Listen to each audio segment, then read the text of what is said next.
Are we partly potentially to blame as consumers because we've become very throwaway and we're very consumerist in the 21st century? Is it time to make do and mend, or should the government be doing more? I don't think people are going to have much choice other than to make do and mend. There isn't really a great deal that the government could do. You can certainly quibble about its recent policies in the spring statement. I'm not sure it was necessary to freeze benefits while increasing pensions by over 7%, for example. But the government doesn't have any money. It's £2.3 trillion in debt.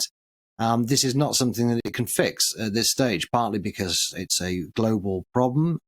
It's partly a result of natural disasters, if you like, and of course the war in Ukraine hasn't helped. But all this preceded the war in Ukraine. You can't use that as an excuse.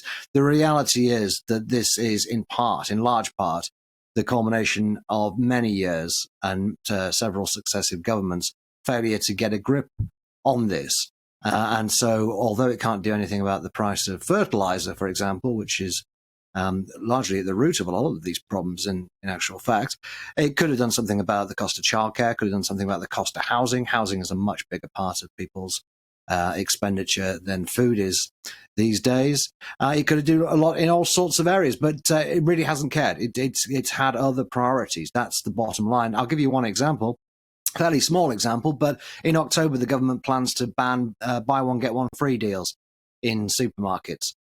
When the government first looked at this idea about 7 years ago, it noted that just after the financial crisis, when there was a spike in inflation, people used these kind of deals as a way to cut the cost of living.